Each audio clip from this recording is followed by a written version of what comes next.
Hello and welcome everybody. My name is Lisa Jans and I'm also known as Job Coach Germany. And as you can see, I am not here on my own today. I have Wiebke Homborg on my side. Hi Wiebke, how are you? Hi. So for everybody that is watching us tonight, I would like to ask you, where are you guys tuning in from? So Wiebke and I are tuning in from Germany.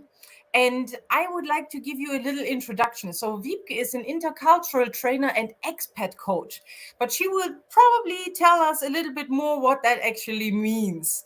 And Wiebke has a long history of being an expat herself. So Wiebke, you have lived in various countries, starting from Belgium to USA and Spain and Latin America, Germany in between. But now you've been living in Germany for several years. Can you tell us what's your story? Why did you come to Germany in general? Yes, thank you, Lisa. Well, the first time I came to Germany was at the age of 18. So I have German parents. I've been, encultured very German-wise. I've been to German schools, but still I had a huge culture shock when I came to Germany for the first time to live. So I also know what it's a bit like, for the expats coming to Germany. I had a similar culture shock with similar things. So I know this perspective. So I came for my education and for my first job. And I stayed 7 years, and then I said, okay, now I really have to leave again. I want another adventure, and I went to Chile. Then after a year, I came back because of love.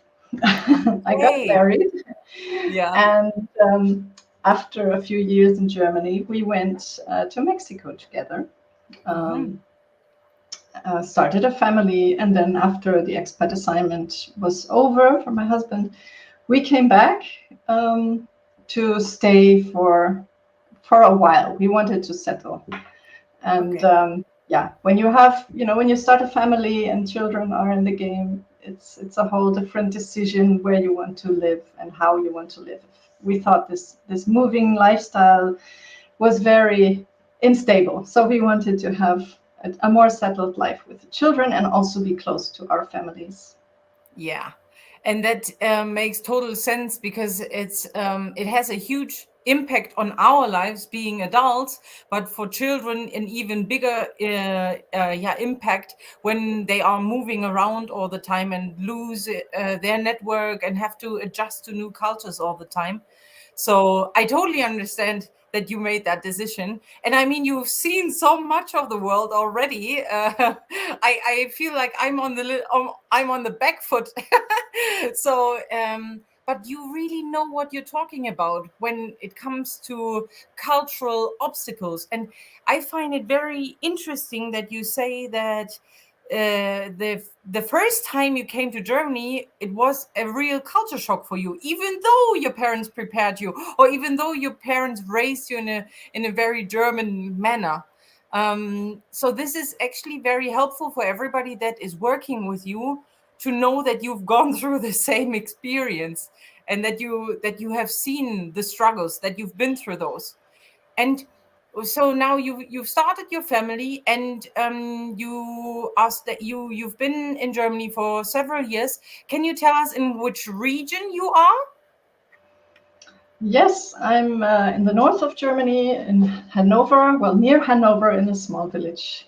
Yeah, very nice. So it's actually very close to my hometown because Yes, where is that? yeah, so it's Halberstadt, which is Oh, the yes. the gate to the Harz Mountains. Yeah, so Halberstadt. I always say it's between Magdeburg and Hanover, just in the middle.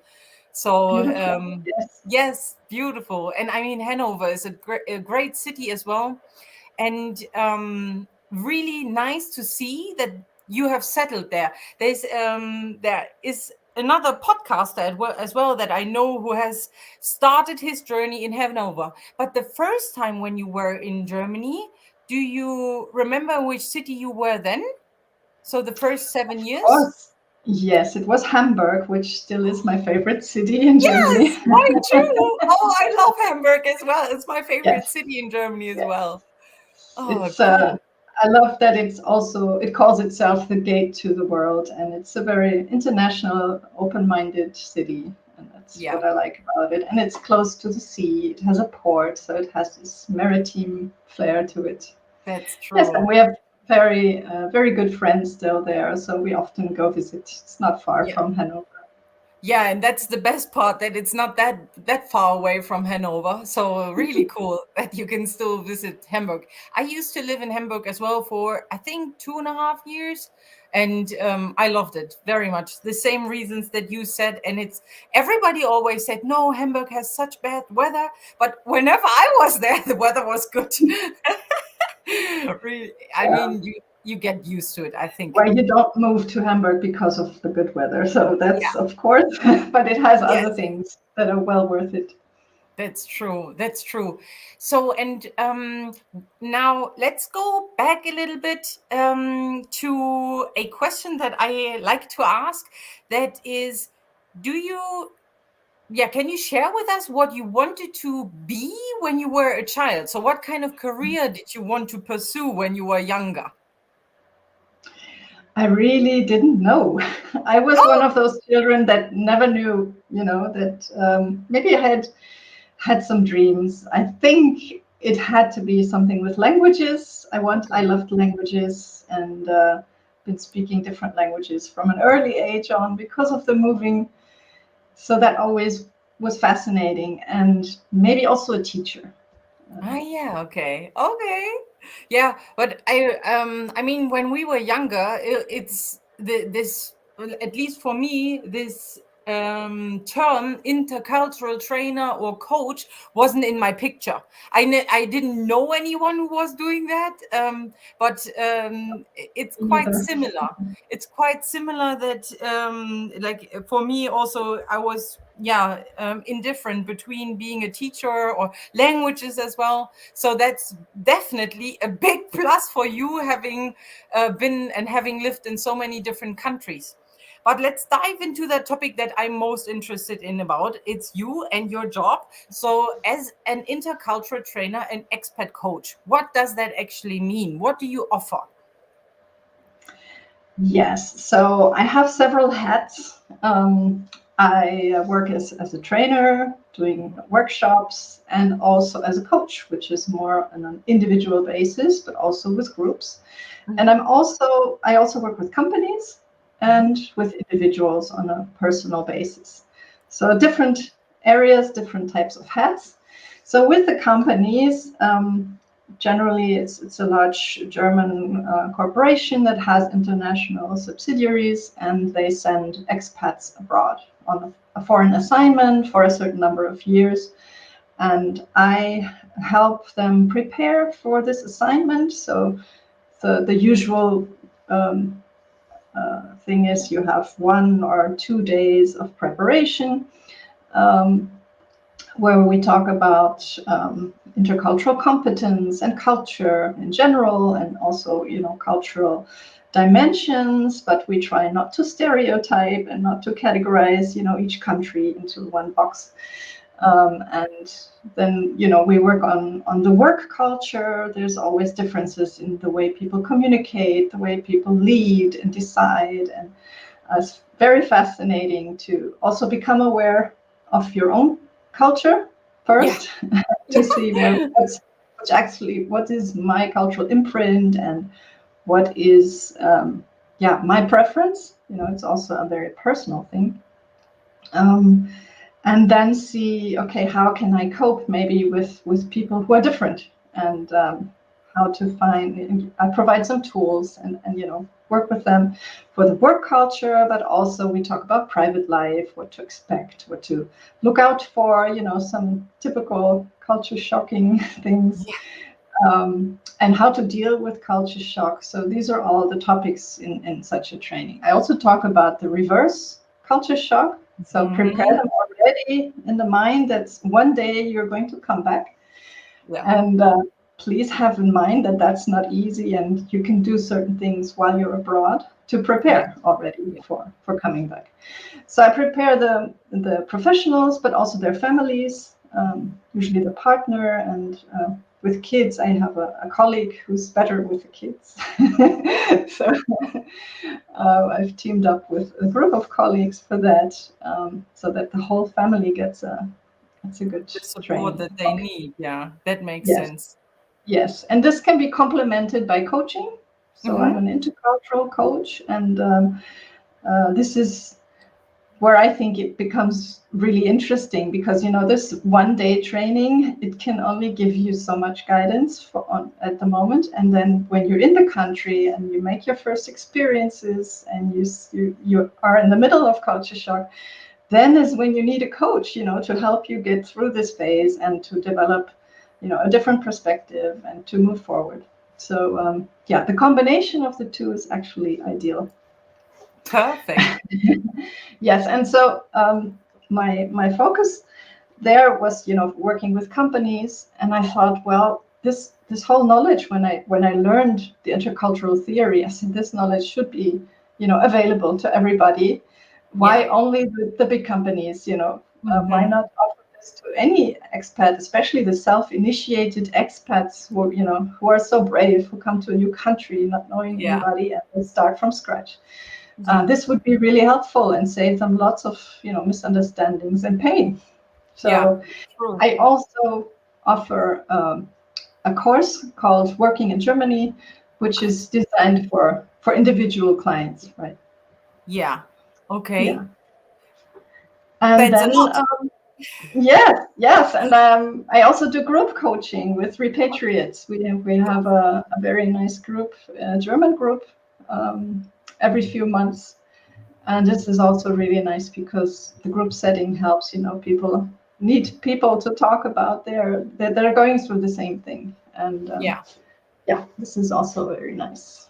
And that's this repatriation course for groups is designed for those that are coming back to Germany, right? Yes, exactly. Mm. Yes. Yeah. And do you offer your, whether that is the intercultural training or the coaching, in person or online? Both. At Okay. first, it was always in person. Then Mhm. COVID came along, and we Yeah. all shifted to online. And the coaching was always online already because Okay. that's how I can reach expats, all over the world. So this is Yeah. perfect for me, and it works perfectly well. I Yeah. don't have any problem with the virtual space for coaching. Yeah. And It's just that's so helpful. I mean, seeing it from your perspective, your portfolio of what you're offering is so vast that it never gets boring, I assume. no. You can pick groups, individuals, companies, or just private people. That's what I really love. And I also love the fact that you say, that you ask yourself that question: why should this knowledge or this coaching only be available to bigger companies? It needs to be there with the, as you said, those brave expats that come here on their own or with their families, without the company's help. Yeah, so that makes total sense. Yeah. If it were for me, I would, include intercultural training and intercultural competence in every school Yeah. curriculum so that Oh yeah. everybody learns this as a basic skill. Yeah. Our cultures are becoming more multicultural, and so we can use this a lot in Yeah, many that's situations, true. even if we never go abroad. But Yeah, but it's still, the world is coming together, and I mean, not just even every bigger city in Germany is becoming a melting pot of various cultures, but it's even smaller communities, and this is so important in my eyes as well, that we need to integrate that into our education system. I always had the feeling when I was younger and I was meeting people from Berlin, then I always thought, oh my Lord, they know so many languages, and have this, because they grow up in this melting pot of Berlin, that they have these connections with other cultures from the very beginning. But that was, for example, for me, growing up in a very small town, not thinkable. I only gained my cultural awareness when I moved abroad, or when there were, obviously, with the schools, you always had these partnerships, and you could go abroad and learn a little bit more about a different culture when you went for a week to, for example, for me, I went to the Czech Republic, and then I had a host sister from the Czech Republic who visited me, and so on. But Nice. this is underrepresented. We were not prepared in school. What could happen? That we could have a culture shock. I mean, especially when we're younger, this can be quite frustrating.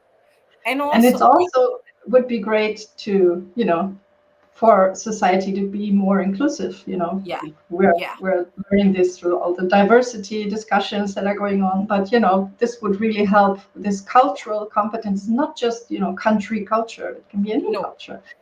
It can be generational culture. Now we have the millennials, and we have new work.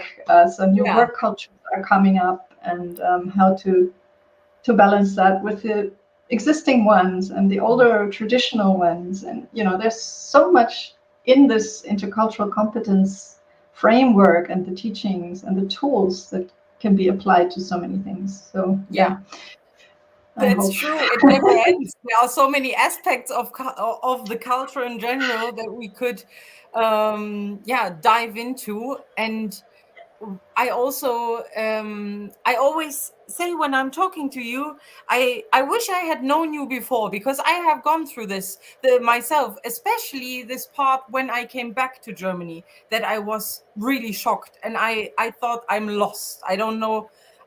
I thought that I don't get along with the German society anymore. Everybody seemed very rude to me. Everybody was way too direct. It was just really terrible for me. Yes, it's so funny. And when I have expats who are struggling with adaptation in Germany, I tell them, you know what? When Germans come back from abroad to Germany, they have the exact same culture shock about the same things. Yeah, that's so true. Yes. Yeah. And I mean, that probably helps people that are not German to know, okay, Germans are going through the same experience. That's really interesting. And I find this topic very important. What do you like the most about your job? Well, I love being in touch with so many different kinds of people from different parts of the world. So this is my connection, from my little village where I live a very local life. I get to be in touch with the world, and hopefully contribute to a better understanding among cultures in a small scale. But this always has a ripple effect and hopefully makes an impact. And also, my heart is full when I see that I could help a coachee, with the problem that they had, and help them, get on with their life and be powerful in their expat experience. Yeah. So that's very rewarding. And now that you say that, for everybody that is watching us tonight, if you have come across a cultural problem at some point, then feel free to drop that in the comments, and maybe we can talk about that a little bit. So have you come across some sort of cultural misunderstandings? Let us know in the comments, and Wiebke and I will talk about that. When it comes to your coachees or clients, do you see something that is most difficult to them? Well, it depends very much. There's a wide variety of clients, and also of personalities. So depending also, if we look at expats coming to Germany, then they can come from cultures that are very similar to Germany, or very different. So the ones that are very different, that have a wide cultural distance, for them it's the hardest, to adapt. So typical things would be how to make sense of the German directness, the rules, the task orientation, so versus relationship orientation. True. The punctuality can be an issue for some. Others say the train is absolutely not punctual. Yeah, right. That's so The true. inefficiency of bureaucracy. Oh, People yeah. struggle a lot with that. Yeah. But yeah, and also the formality. There's many things. Hmm. Depending on which country you're coming from, you struggle with different things. Yeah. Um, and the funny thing is, when you come to a culture, when you're new in a culture, you don't have this detailed view. You know, you have a very vague understanding of a broad overview, and it takes a lot of time to get deeper into this understanding why things are the way they are. And Yeah. this is what I try to, fast track with my training, to explain, why did this culture develop this way? So then you will have a better understanding, and you can, change perspective more easily, and Yeah. know where people are coming from, and that maybe you don't interpret a certain behavior as rude Yeah. because oh no, this is how it's done here. It's just normal, and Yeah. I don't have to take it personally. So it's Yeah. not that they don't like me. It's Yeah. just the way people, communicate here. Yeah. And that's Yeah. something that I come across nearly every day. People commenting either on LinkedIn or on Facebook or Instagram, all of these social media channels, that they said they are already here, and they sometimes have been living in Germany for several years, and then they have a post and say, well, today was one of those days. The German directness got me again. But it's really good to have someone like you that they can contact. And you have a company or a business called Chameleon Coaching, right? And Mhm. now my question is, the change of the colors of that animal, is that why you chose that name? Yes, absolutely. So it's a symbol. The chameleon symbolizes adaptation Yeah, as a survival strategy, and yeah, this is exactly what I did as a child. I developed a lot of adaptation skills, sometimes too much, right? yeah.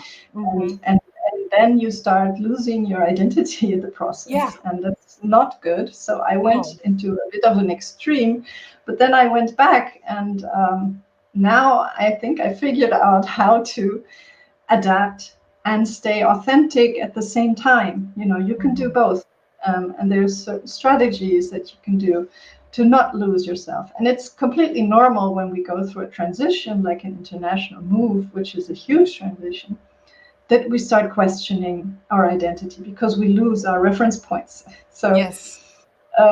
it's all about this thing that the chameleon represents. That there's also this famous quote from a Darwin student. It's called, "It is not the strongest of the species that survives, nor the Mhm. most intelligent.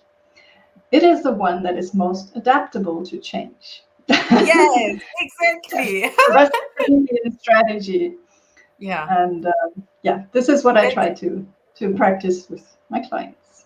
And that's such a great metaphor somehow. Like all of the different colors that the chameleon can take, this adaptability. And as you say, losing the identity at some point if we adapt too much because we lose our reference points. I think that is very important.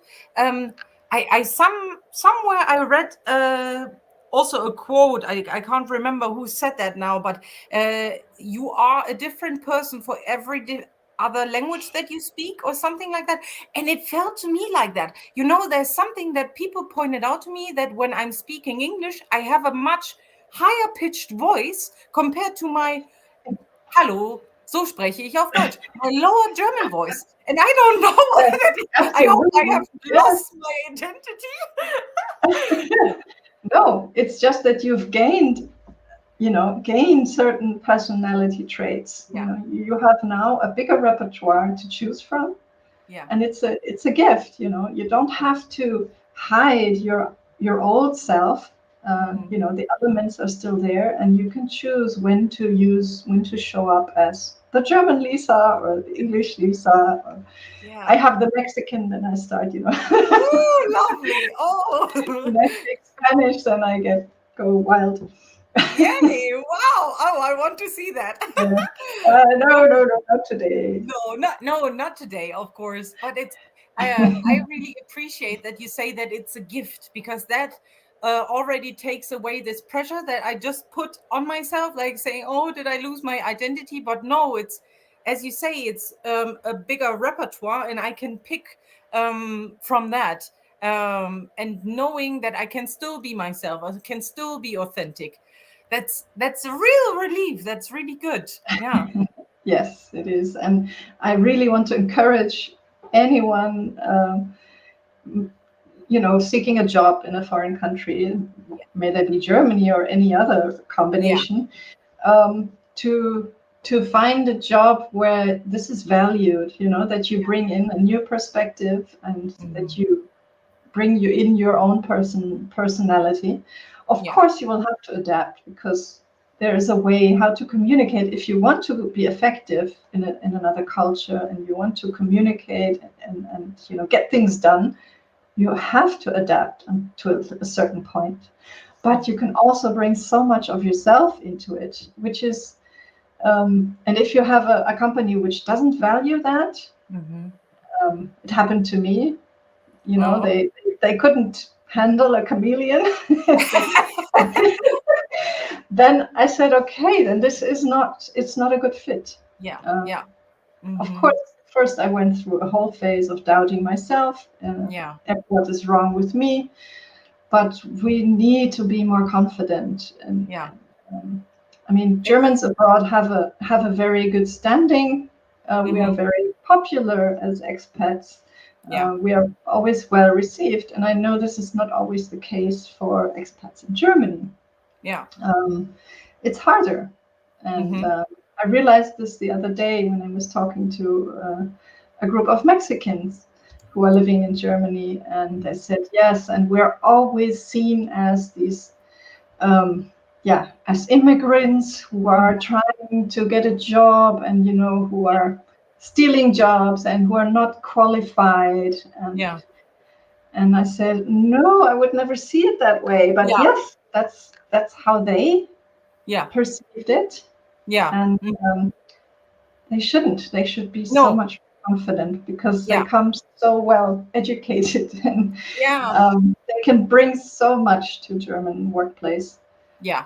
And If that's also we something wouldn't that have I them. always say. So when this is something that I try to integrate into my coaching as well, when people are searching for a job here in Germany, that they also see this as a perk, a benefit, that they have an additional language, that they have this background of knowing a different culture, and really being that brave to come abroad and bring this to the table here. This is such a big value to our German economy. And it's very, I always find that very sad if they come across this experience, that they feel that they are seen as unwanted or not as qualified. I mean, that is already something, that you have a great education, and then you come to the workplace and you are seen as, oh yeah, that's just the somehow like that, You are treated not like an seen. intern or something like that. Yeah. Yes. And that's Where you not are good. not seen as the person you are. You are just Yes. a stereotype, Yeah, And exactly. yes, yes. So Yeah, that's very sad, but that's what I always try to also say. When you realize that you are not being valued at your workplace, you can change, and you can go out there and find a new job, especially yes, now with this entire job market flipped upside down. It's the yeah, opportunities are there, and it's just for you to realize, okay, it's not me. Because this, what you said, what you went through, doubting yourself first and thinking that something was wrong with you, I think that's the first thing. It's a normal thing for us human beings to do, that we are first looking at yes. ourselves. And that's a difficult thing. And of course, at the beginning, the language barrier is a barrier. Yeah. It's Yeah. hard to come across as knowledgeable Yeah, true. and professional if you are struggling with the language. Yeah. Because in working in a different language is also always an extra struggle. So you might have to explain this to your colleagues. This is Yeah. hard Yeah. to express Definitely. myself. You know, in my native language, I'm really smart. Yeah, exactly. I You just have cannot to bring that. express myself with the German words yet. Yeah, Yes. that's so Yeah. true. And that is something that I experience very often when I'm working with expats. And if you tell that to your colleagues, they will probably understand. Oh yeah, that's right. I never saw it from that perspective. But it's all yeah, a matter of communicating. So, and that's also, if people want to learn more about you and need your help, Wiebke, how and where can they find you? How can they get in touch with you best? Yes, I think it's very easy over LinkedIn and Facebook, Instagram. I also have a very yeah, interesting website, I think. Yeah, A big website where you can yeah. find lots of articles, blog articles on these topics, Mhm. and where I offer my courses. So it's chameleon-coaching.com. Yeah, And perfect. yes, please feel free to drop me a message. I'm always open to have a little chat to get to know each other first, and then we can see how we can work together. That's brilliant.